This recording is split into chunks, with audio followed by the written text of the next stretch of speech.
Todos os problemas das empresas se resumem a 4 pontos. Vendas, finanças, gente, gestão e operação. Mas se você quiser agradar, tá, vai vender sorvete. Tá? O empresário ele tem que estar focado em gerar resultado. E gerar resultado tu vai agradar, meu amigo. Se você quiser agradar a sua equipe, manda todo mundo pra praia agora ou pra Disney. Eles vão ficar mortos felizes. Se você quiser ter uma equipe ruim, se adapte ao seu time. Eu tive na Disney no ano passado fazendo treinamento. A Disney tem 70 mil funcionários. Imagina se a Disney vai se adaptar a cada funcionário. Não tem como. Então você tem que criar uma cultura no seu negócio para que as pessoas pluguem nela. Eu chamo de geração miojo. Tá, em 3 minutos eles querem ser CEO da empresa. Não criar um produto que eu acho que eu quero, mas uma coisa que o mercado está demandando.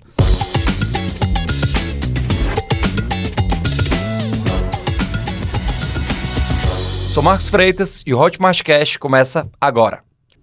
Olá, esse é mais um Hotmart Cash, eu sou a Dani Bianchim. E eu sou o Léo Leite. Hoje o nosso convidado, ele é um especialista em negócios e autor de 4 livros. É empresário, professor, é criador do método Alta Performance nos Negócios e já atendeu mais de 20 mil empresas. Seja bem-vindo, Marcos Freitas. Muito bem-vindo. Eu que agradeço, gente. Muito obrigado. É um prazer enorme estar aqui com vocês no Hotmart Cash, dividindo um pouco do conhecimento que nós temos. Não é pouco, né? 20 mil empresas, 4 livros, é muito conhecimento, né? Quando a gente olha 20 anos depois, é muita coisa mesmo.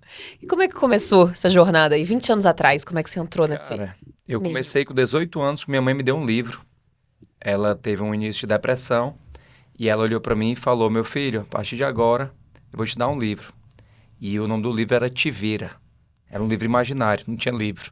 Tá? Tinha que começar a trabalhar. Tá? Não tinha dinheiro, fui estoquista, comecei descarregando caminhão, fui digitador, vendedor, fiz toda a carreira.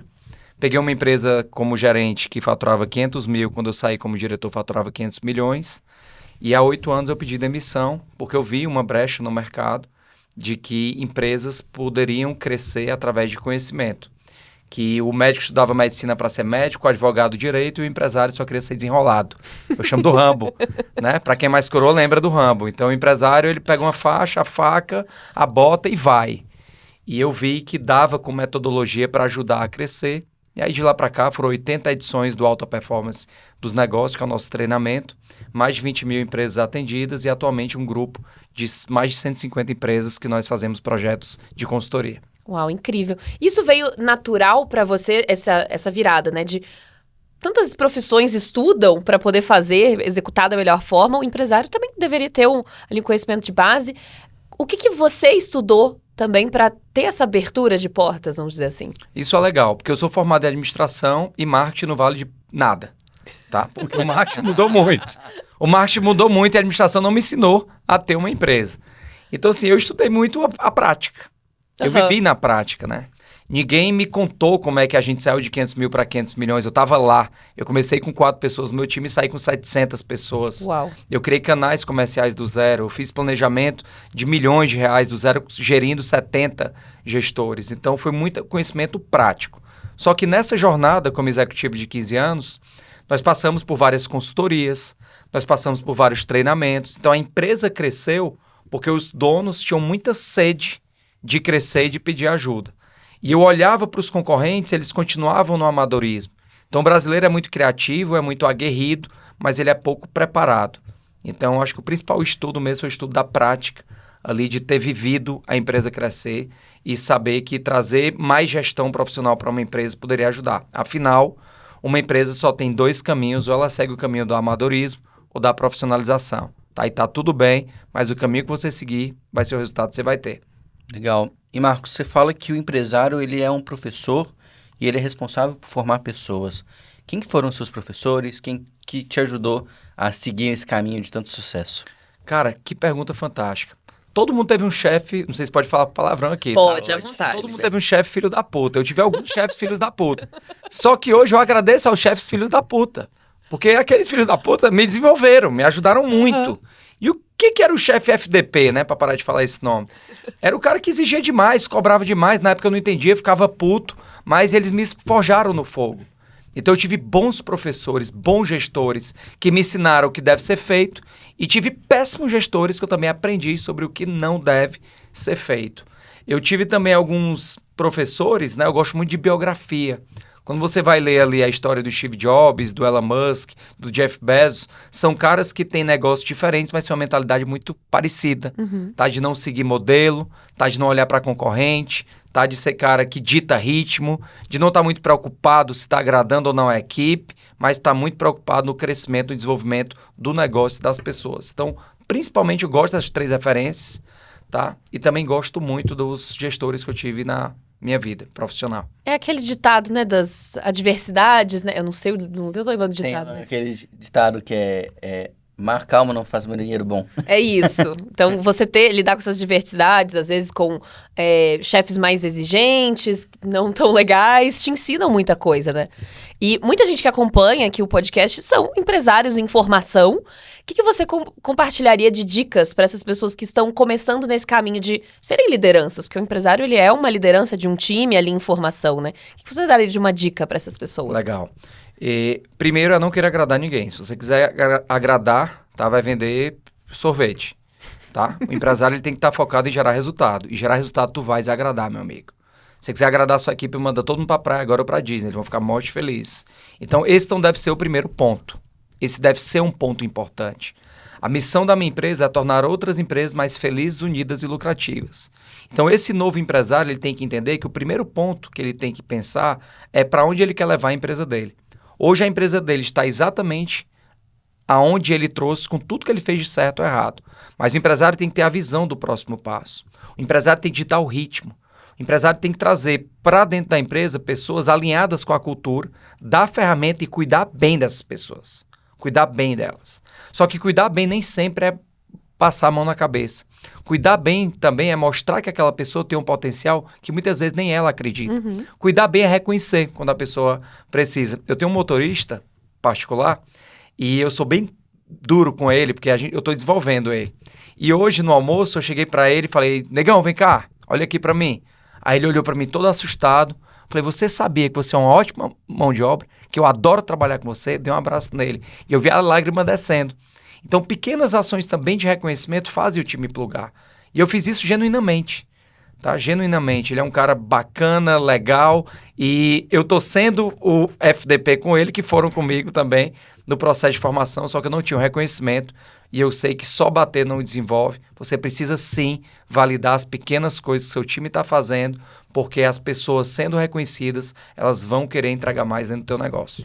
Um comportamento que eu gosto muito disso você falou de elogiar, é importante, é aquela famosa prática do você chama a atenção, corrige no privado ali, né? E você elogia em público para dar, de fato, a pessoa sentir o trabalho dela valorizado, outras pessoas verem o trabalho legal que elas fazem também, né? Acho que essa é sempre uma dica muito legal, né? Você comentou sobre cultura, né? Que é trazer pessoas que estão alinhadas à cultura, e é um tema muito novo. Tem muita gente que fala, eu quero criar uma equipe, comecei a fazer um lançamento, tenho um gestor de tráfego, tenho um designer, tenho um copy, preciso gerir essas pessoas, mas elas não encaixam no meu jeito de pensar. Para você, o que é essa cultura empresarial que tem tanta gente falando, mas pouca gente explicando? Bacana, muito bom. Vou explicar a cultura da maneira mais simples possível. A cultura é uma maneira comum das pessoas agirem dentro do teu negócio. Então imagina que a tua empresa é uma pessoa. Aqui na Hotmart tem os mantras. São 12 mantras? 10 mantras, tá? Um dos mantras é, na dúvida, priorize o cliente. Então, aquilo ali faz com que as pessoas que trabalham aqui pluguem no comportamento. Se você quiser ter uma equipe ruim, se adapte ao seu time. Eu tive na Disney no ano passado fazendo um treinamento. A Disney tem 70 mil funcionários. Imagina se a Disney vai se adaptar a cada funcionário. Não tem como. Então, você tem que criar uma cultura no seu negócio para que as pessoas pluguem nela. E quando você criar uma cultura, naturalmente, pessoas vão gostar, pessoas não vão gostar disso dentro do teu negócio. A cultura ela é feita por 3 grandes pontos. A missão, a visão e os valores. A missão representa quem eu sou como negócio, a quem eu sirvo. A da Disney é fazer as pessoas felizes. Mas a da Disney não é ganhar dinheiro? Sim, ela ganha dinheiro, fazendo as pessoas felizes. Tanto é que todo o core de produto dela está ligado a isso. Para quem já foi na Disney que está assistindo a gente, assim que você desce numa montanha-russa, tem o quê? Uma loja.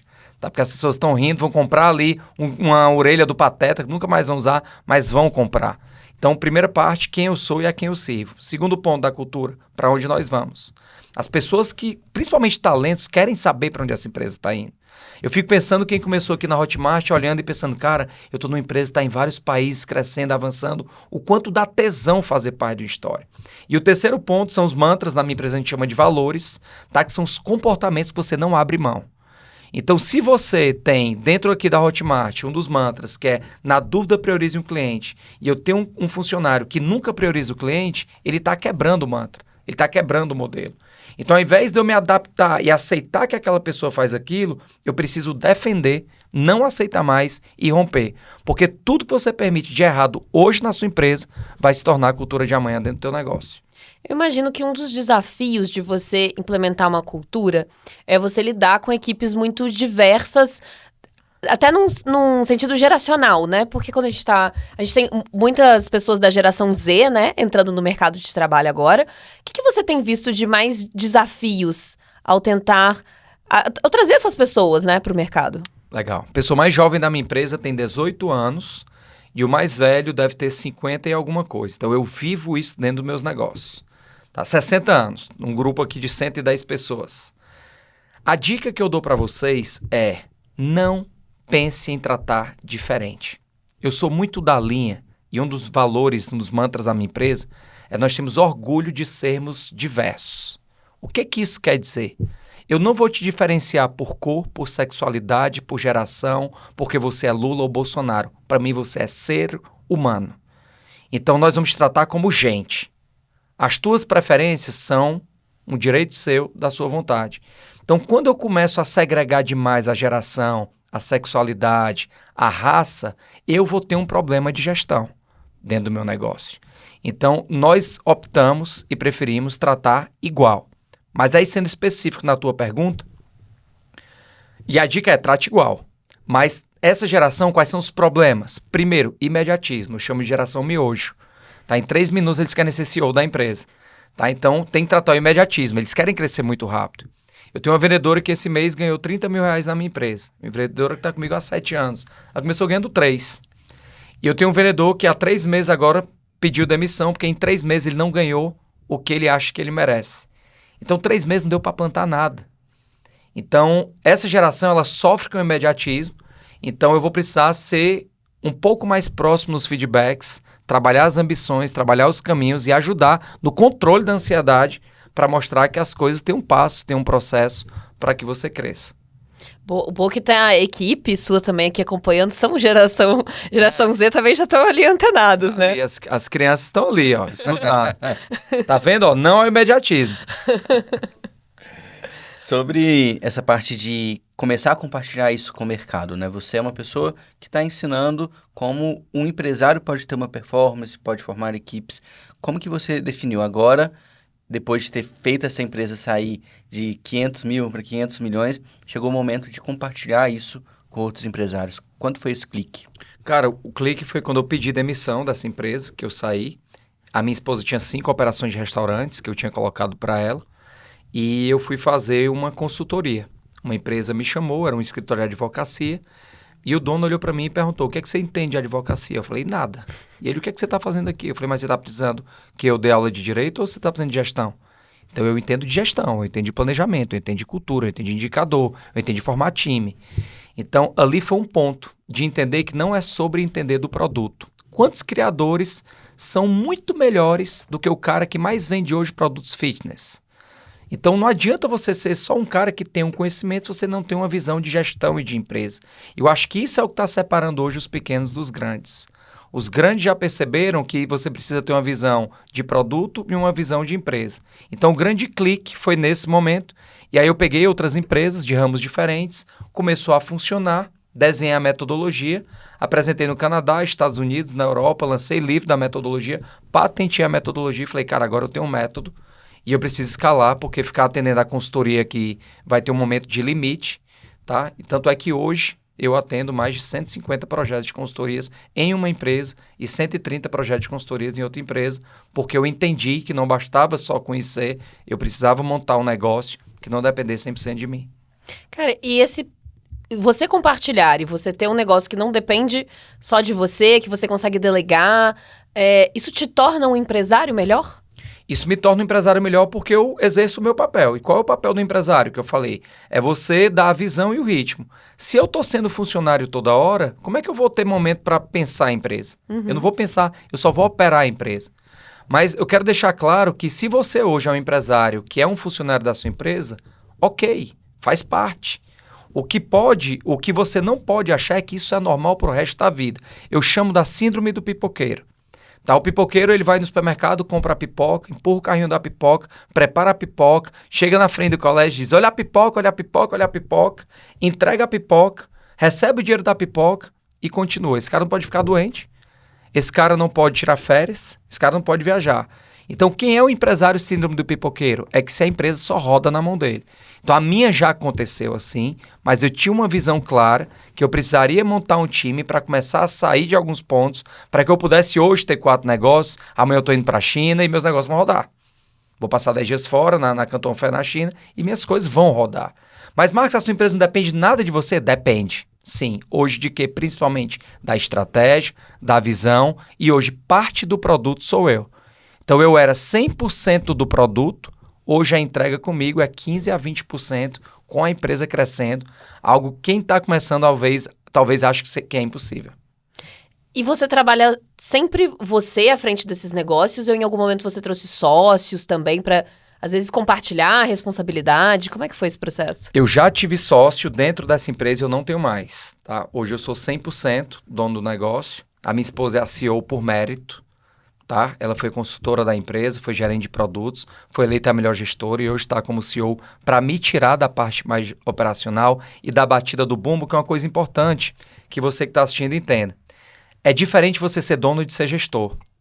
Dono é o cara que está ali com a responsabilidade do contrato social, que está na correria. Gestor é o cara que está na batida do bumbo, é o cara que faz a reunião, dá o feedback, faz recrutamento, faz acompanhamento de indicadores com o time, tá? Vai ali no campo saber as coisas. E quando a empresa chega num determinado nível, você tem que entender qual vai ser o seu papel ali, até para que você talvez saia do papel de gestor e coloque alguém mais competente para ocupar essa função e você possa pensar em expansão do negócio. Muito bom. E uma curiosidade, você tá há mais de 20 anos, que você falou, no mercado? De carreira. De carreira. 25. 25, boa. O mercado mudou muito? Você falou, o marketing mudou demais, a administração ali na faculdade. O que você viu de mudança mais drástica que foi desafiador para você se adaptar? Cara, eu acho que as ferramentas mudaram. Então, uma coisa interessante, eu tenho uma formação que eu dou, que é a formação de gestores comerciais. E semana passada eu estava conversando com eles, eu tenho uma empresa de automação de WhatsApp, que é de inteligência artificial, fica no Canadá. E a gente falando sobre essas automações, esses bots de hoje, etc. E é engraçado que vê que uma coisa que antigamente era normal, hoje é um diferencial com uma simples visita. Nós somos seres humanos. Então, dependendo do ticket, uma visita vai. Então, o que que mudou? Mudou ferramenta. O que que mudou? Hoje você tem mais competidores.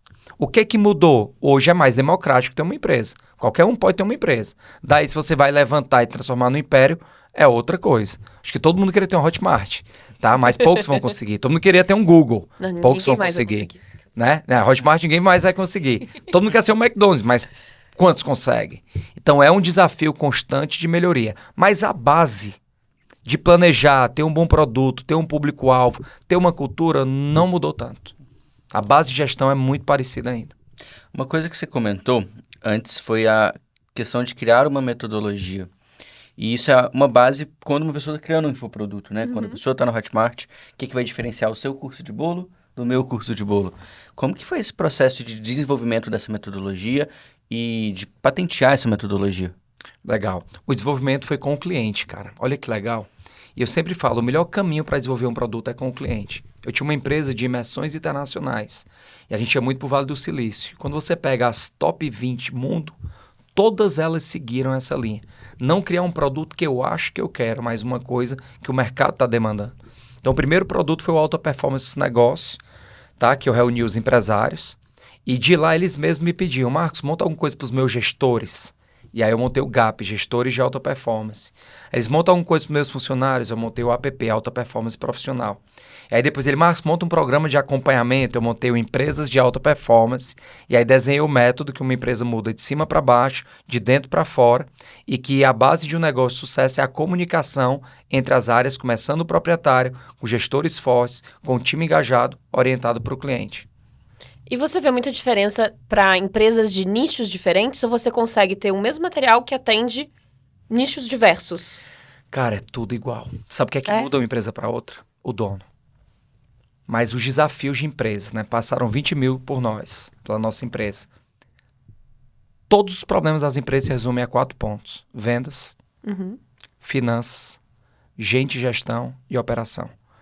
Então, ou o negócio ele precisa vender mais, ou ajustar os canais de vendas, ou ele precisa ter um financeiro mais eficiente, ou mais lucrativo, ou aumentar o caixa, ou ele precisa montar um melhor time, ou ele precisa se alinhar com o sócio, ou gerenciar melhor a empresa familiar dele, ou ele precisa cuidar de processos para que a operação dele rode independente. Então, no meu grupo, que é Elite Empresarial, que somados essas empresas faturam mais de 3 bilhões de reais, eu tenho o cara que é dono de clínica do lado de uma indústria de calçados no Rio Grande do Sul, com 90 funcionários que vende para a Itália.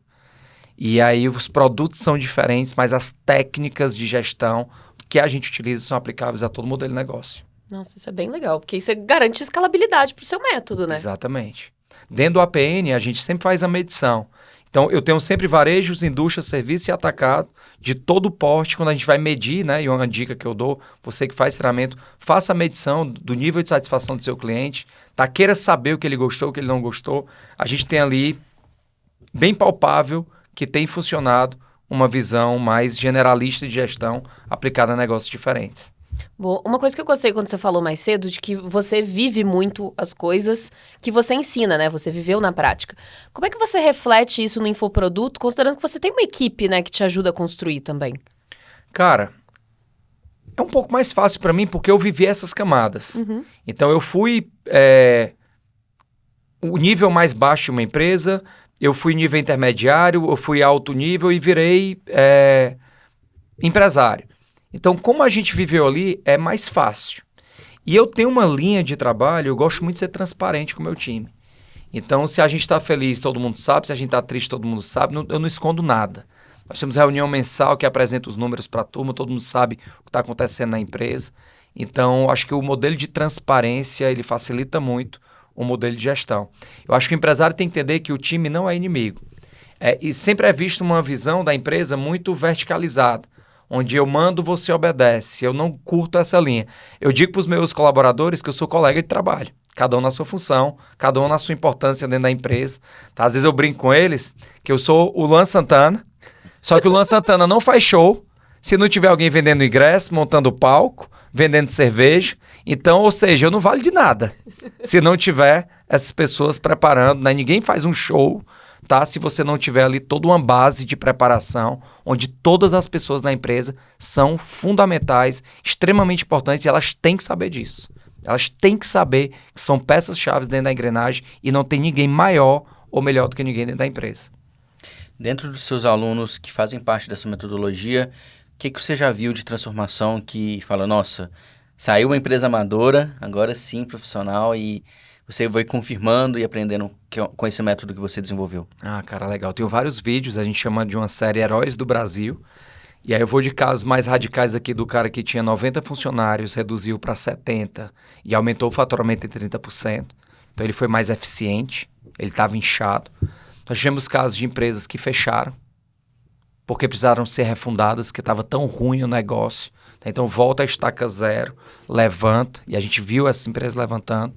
Tem empresas que estão com a gente há 8 anos, desde o início também. Empresas que a gente viu faturando 500 mil, que estão com 8 milhões aí de resultado. Tá? Empresas que não tinham gestores, que hoje tem um quadro de gestores. Empresa que, esse caso é bem recente aqui de São Paulo. Os pais montaram um negócio de família, bem sucedido, e os filhos montaram uma empresa concorrente. Tá? E estava tendo muito conflito, e dentro do nosso programa eles decidiram se fundir e trabalhar em uma empresa só. A família hoje está toda na paz. Tá? Eu acredito muito em Deus, né? Episódio de success. Isso é bem... Casos de família. Bem interessante esse caso. Então, assim, são pessoas, cara. Sempre é sobre pessoas. Sempre fala empresa, pensa em gente. Cliente é gente, funcionário é gente, fornecedor é gente. Tá? É sempre sobre pessoas. Muito bom. E a gente tá falando da metodologia, né? Dos casos que vocês transformaram também. Mas na hora de construir ali um infoproduto, o que você daria de dica? Você que era do ramo de empresariado e resolveu compartilhar esse conhecimento, o que você dá de dica para quem precisa começar a compartilhar algum conhecimento? Eu acho que o primeiro ponto é acredite. Porque eu não acreditava. Ah, é? Eu comecei a acreditar em 2021. Você eu era falava mal. cético? 100%, pilantra, picareta. Esse povo vem na internet. Tá? Eu fui desse grupo, viu, turma? Queimou a língua, hein? Queimei muito, só que a água bateu na bunda em 2020, pandemia, meu negócio 100% presencial, saiu de 7 dígitos para 0 de faturamento. E aí eu queria salvar o mundo. Dos 3 primeiros meses da pandemia, eu proibi minha equipe de vender, porque eu achava feio vender qualquer coisa na época que o mundo estava se acabando. Não sei se minha cabeça estava boa na época, se era o que eu tinha que fazer. Tava, né? Foi o que meu coração Ninguém mandou, tava né? bem na Ninguém época, estava né? bem até hoje, né? É. Tô na terapia ainda. E aí, parei de fazer, só que teve um momento que eu olhei, cara, a gente precisa vender e faturar, só que eu não posso estragar presencial. Então, o meu treinamento que eu tinha feito 50 edições presenciais, eu falei, então vamos fazer online. Fiz online, sem acreditar. Quando eu fiz online, um cara me salvou que ele nem sabe. Ele escreveu assim, fiz o presencial e o online, gostei muito mais online porque você é focado na gente. A chave virou. Então, o primeiro ponto, respondendo a sua pergunta, é acredite.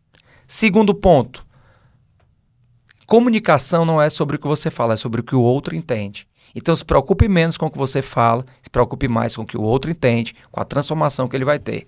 Então, se eu não sou o cara mais famoso da internet, talvez a maioria que nem me conhece, tá? Eu não sou o maior player da internet, mas eu tenho um faturamento bem significativo, porque antes de pensar na fama, foi pensar verdadeiramente no cliente.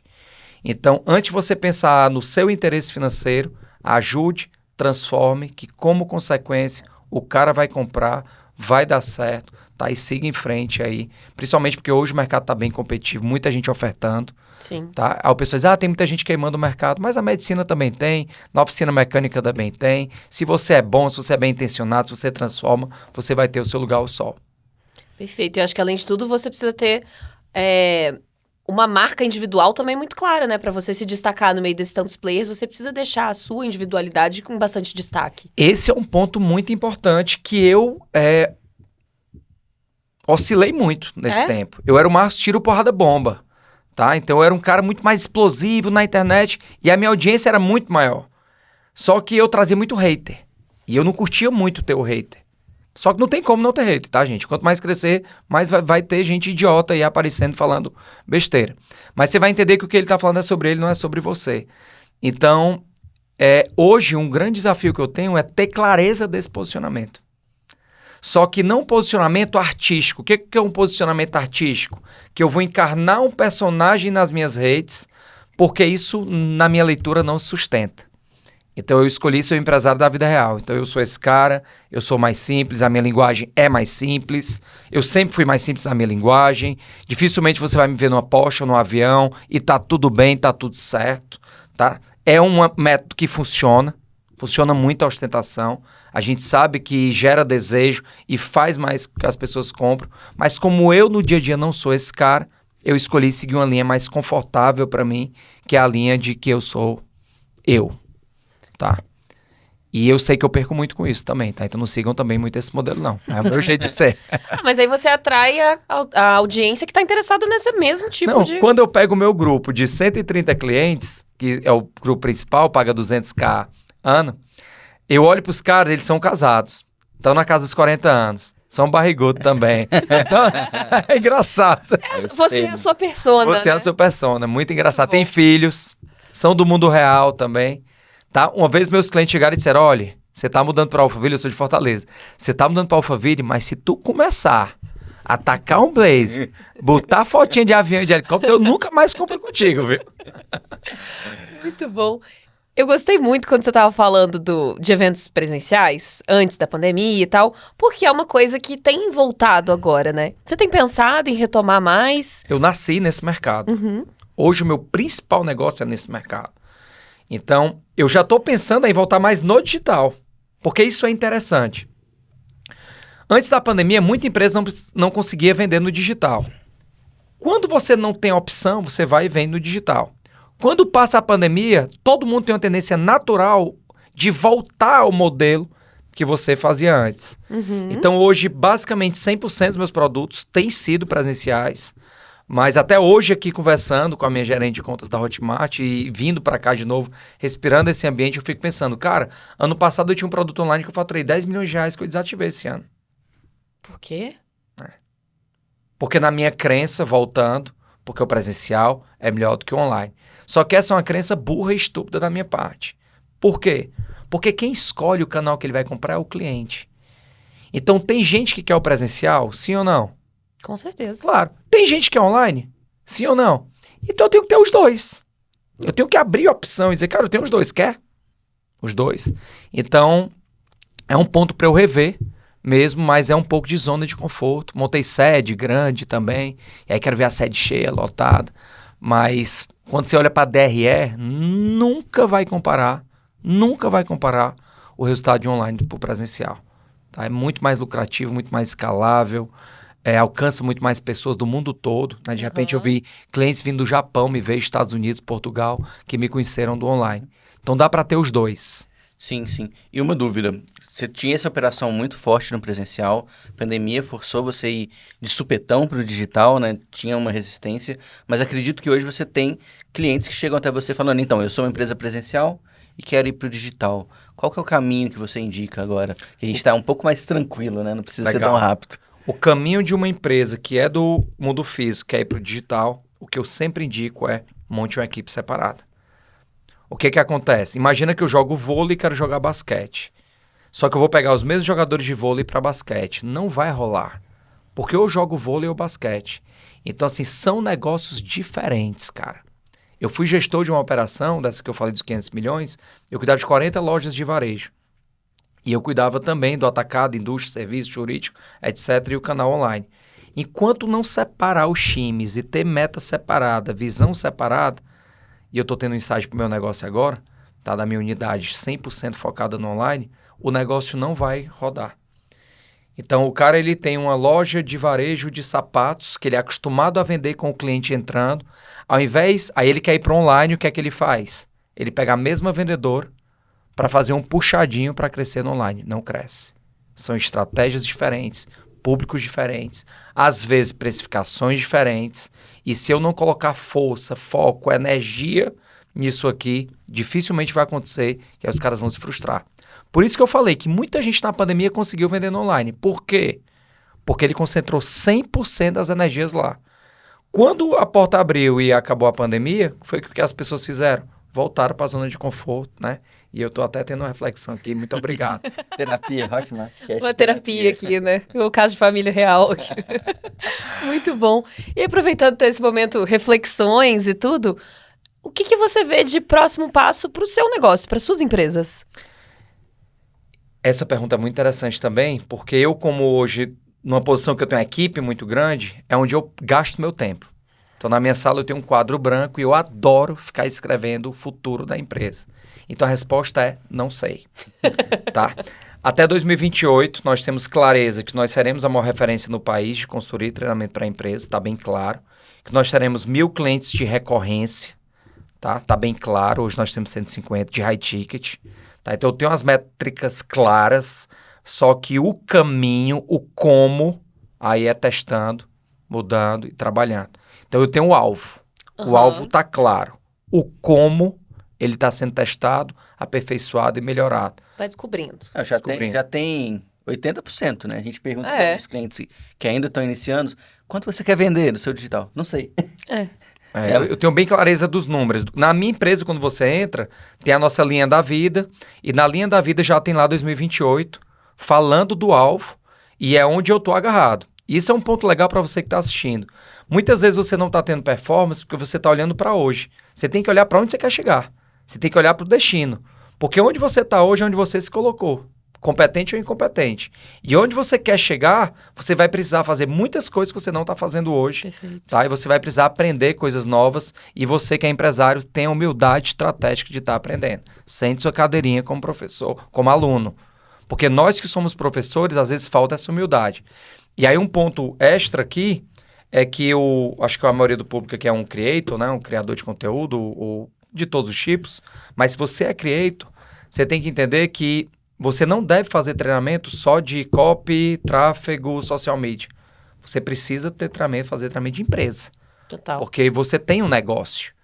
Você tem um negócio. E às vezes o cara se perde nisso. Bom pra caramba de digital, bom pra caramba de conteúdo, mas não consegue constituir ali uma empresa com processos, setores, áreas, indicadores, rotinas, tá? Como eu consegui fazer porque eu já vim desse mundo. E aí pra mim foi mais fácil do que pra geração que tá agora. Até aspectos mais práticos, né? De você ter um CNPJ do tipo correto. Então, de encarar realmente o negócio como um negócio sustentável que pode crescer.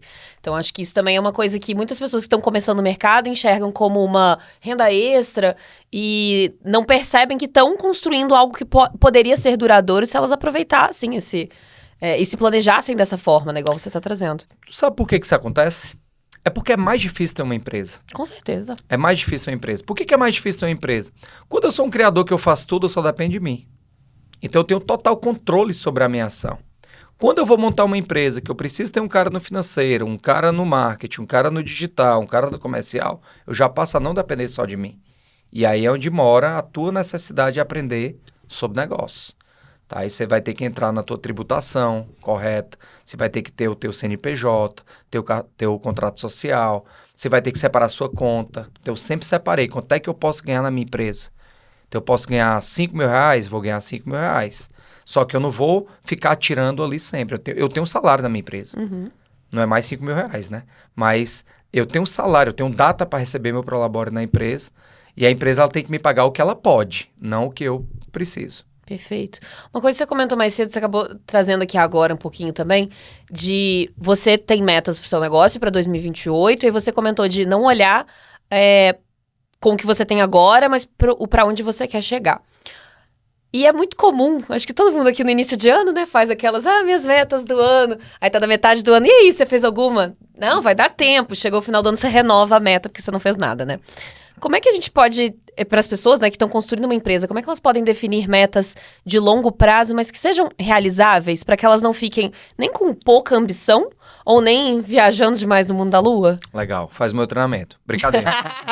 Olha o CTA aí. Olha o CTA, clica aqui embaixo e se inscreve minha equipe para entrar em contato com você. Brincadeiras à parte, quando você vai fazer um planejamento, o planejamento ele tem algumas etapas.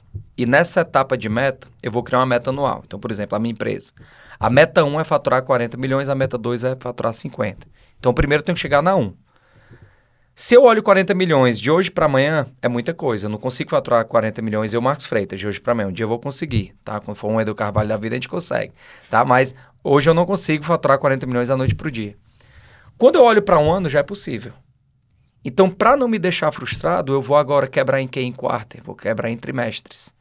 Então, nesse primeiro trimestre, eu tenho que faturar 10. Opa! Se eu dividir por mês, eu tenho que faturar 3 por mês. Se eu dividir por semana, opa! Então, eu preciso ir fracionando essa meta até dia. Só que são metas de resultado. Tá? Resultado é o alvo que eu quero chegar. Eu quero chegar a 40, 50 milhões. Só que existem os indicadores de processo. O processo é o como eu vou chegar nisso. Então, para isso, eu tenho que ter X leads, tenho que ter X conversão, X agendamento, meu ticket médio tem que ser esse, vou ter que inserir um novo produto dentro do meu negócio, e é onde entra o que eu amo, o domino, que é a estratégia de chegar lá. Tá, chego me arrepio nisso aqui, tá? Que é a forma de chegar lá. Porque tá cheio de doidinho empolgado aí. Tá empolgado por empolgado, o brasileiro é sonhador empolgado. Mas daí, a pegar esse sonho, jogar no papel, transformar num plano, você precisa se profissionalizar. Tá? E eu quero lhe dizer, é extremamente possível. Às vezes o cara que está assistindo aqui, ele está um pouco frustrado com o negócio dele, mas tenha certeza que você ainda não tem o resultado que você quer, porque você ainda não sabe fazer. Como eu não sei fazer um monte de coisa, e o que eu não sei eu peço ajuda. A minha empresa tem consultoria. Eu contrato consultorias para minha empresa, porque graças a Deus eu não sei de tudo. E eu sei que eu nunca saberei de tudo, e que ótimo que eu não sei de tudo, porque é sinal que eu posso aprender muito ainda, tá? E nós continuando sendo que eterno aprendiz. Muito bom. Uma curiosidade, você já matou uma empresa? Se eu já quebrei... Faliu uma empresa? Quebrou? Minha? É. Cara, eu não vou dizer fali, tá? Mas eu vou dizer que eu já tive negócios que deram errado. Já tive, sim, negócios que deram errado. E por que esse negócio deu errado? Porque eu botei só por dinheiro. Eu não gostava daquilo. Foi franquia na época. Eu não gostava daquilo. Eu não acreditava naquilo. Eu só olhei para o dinheiro. Quanto ao investimento? 1 milhão, vai me render 15% o mês. Beleza, bota o dinheiro, vai. Só que nenhum negócio do mundo decola sem a energia do dono no início, tá? E sem você acreditar e gostar daquilo. Então, sim. E sou grato igual os meus chefes, filhos da puta. Esse momento, filho da puta, de ter negócio que não deu certo também, me fez hoje ser um profissional melhor. Hoje, dificilmente eu quebro uma empresa. Hoje, dificilmente. Por quê? Porque eu só entro em coisas que eu entendo, que eu gosto, tá? E que eu minimizo riscos, tá? Mas você errar na sua jornada, todo grande homem de negócio, ele teve fracasso na jornada dele, entender isso como normal, como um passo natural, dói. Fui pro fundo da rede, porque lá no Ceará a gente dorme às vezes na rede. Fui pro fundo da rede escutar Marília Mendonça, tomando litro de cachaça, assim, triste, arrasado, mas levanta, enxuga o choro e vai, porque motivação de empresário é boleto, amigo. E quando você tem problemas, boleto triplica. Falando em boletos, você comentou, né, que sua esposa é uma das CEOs das suas empresas. É muito comum aqui na Hotmart a gente ter projetos que nascem de casais, de amigos, de irmãos. E quando a gente fala de cultura, ou ser um pouco mais duro com um funcionário, a gente não está falando só de uma pessoa que você contratou, a gente está falando do seu familiar. Tem alguma dica para a gente gerenciar essas empresas que são familiares? Fantástico. Muito bom, viu, aqui, o nível das perguntas. Parabéns, vamos para eles aqui. Vamos para o pessoal também que tá o pessoal que nos ajudou também. Não foram eles não, então não é para eles não. Tô brincando. Brincadeira. Todos nós somos. Brincadeira. Mas, cara, empresa familiar, se 95% das empresas no Brasil são familiares. Os maiores grupos são familiares. E por que eles têm sucesso? Não tem problema ter família na empresa. O problema é você tratar como família na empresa. Então, esse é um processo de maturidade. Eu não vou colocar a minha esposa porque ela é minha mulher e não tem competência. Vai dar merda, meu irmão. Vou colocar a minha mãe porque eu confio na minha mãe, mas minha mãe não tem mais gás para trabalhar. Vai dar problema. Então, não tem problema você colocar um familiar contanto que ele tenha competência. Ou, pelo menos, vontade e desejo de aprender. Então, as empresas familiares que não funcionam é quando você coloca pessoas ali que não querem ou que não têm capacidade. Então, às vezes, é muito melhor pegar um familiar e deixar em casa e você pagar um prolabore e trazer um executivo do que ter alguém ali, tá, sofrendo. Para mim é muito fácil. Então, dentro do negócio, a minha esposa não é a minha esposa, ela é a CEO da empresa. Só que hoje nós temos a maturidade disso, nem sempre foi assim, tá? Quando eu era investidor dos restaurantes, era muita briga, onde ela me botou até para fora de casa. Casa de família. Casa de família. Mais uma vez aqui. Já ouviram falar que cearense é cabra macho, né? Eu tenho 3 filhos, eu sempre gosto de dizer isso. Eu tenho 3 filhos com a mesma esposa. Uma de 20 anos, uma filha de 13 e um filho de 1 ano de idade. Com a mesma mulher. 20, 13 e 1. Tá? Não é pra todo mundo, não. Tá? Então já passamos por poucas e boas, né? Já passamos por várias dificuldades. E quando a gente teve essa briga na época, ela chegou pra mim e falou assim, e foi um grande ensinamento. Ela, Marcos, me diz uma coisa, o que é mais importante pra ti, a empresa ou a família? E aí eu respondi, a família. Ela, pois vamos combinar uma coisa, que nunca mais a nossa família seja afetada por um problema da empresa.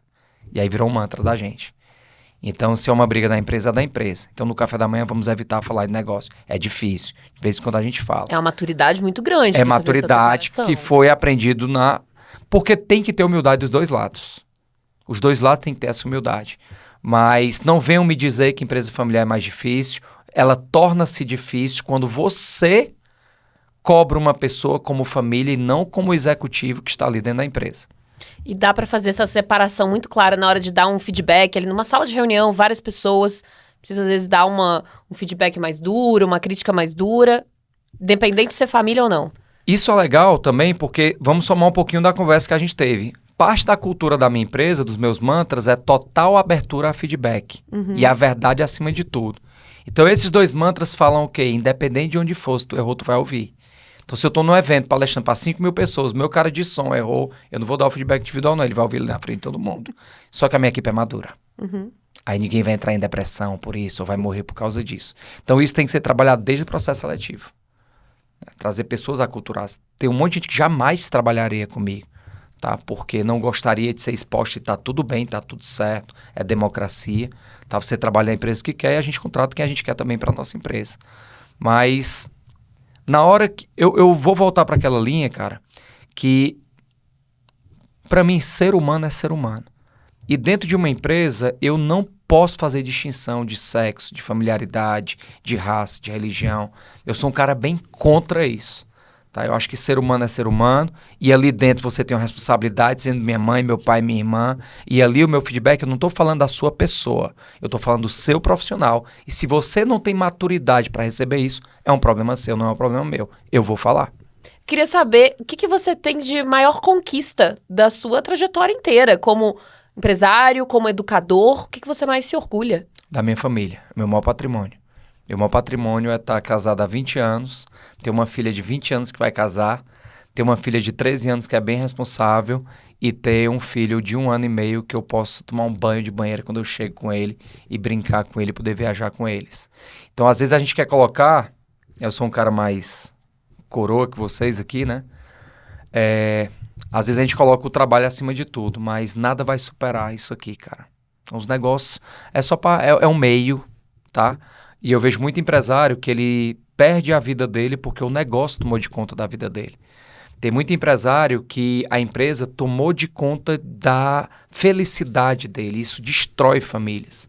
Então, quando eu vou dar minha palestra, eu digo, pessoal, nem todo mundo sabe que eu sou um cara bilionário e eu queria mostrar meu patrimônio. Eu não costumo mostrar para todo mundo, ostentar, mas me deu vontade de ostentar aqui para vocês, tá? Eu abro a foto da minha família, é a minha grande ostentação, tá? É ter uma filha de 13 anos que quer ir trabalhar comigo quando tem evento, é ter uma filha de 20 anos que gosta de trabalhar comigo e não tem um cargo especial, tá ali aprendendo.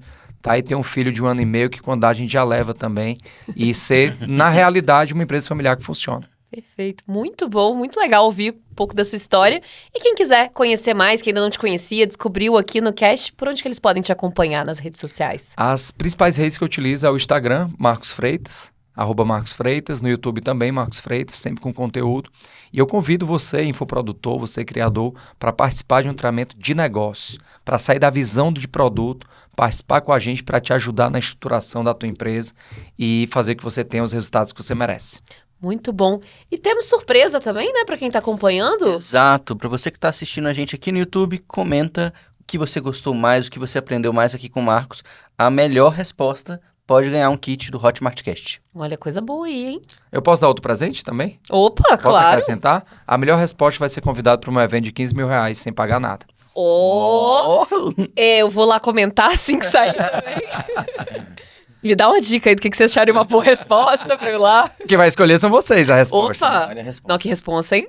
Muito bom. Marcos, excelente. Ainda teve um papo super legal com uma surpresa incrível também pro pessoal. Obrigada demais por esse momento. Tamo junto. Parabéns. Vocês são um orgulho do Brasil. A empresa de vocês disruptiva. Gente jovem, bonita, legal, competente, tocando a empresa. Então, eu só tenho a agradecer pelo convite. A gente que te agradece. Obrigada demais. Vocês que estão acompanhando aí, não esqueçam, toda segunda e toda quarta tem episódio no YouTube e nas plataformas de áudio. Até mais. Tchau, tchau. Tchau.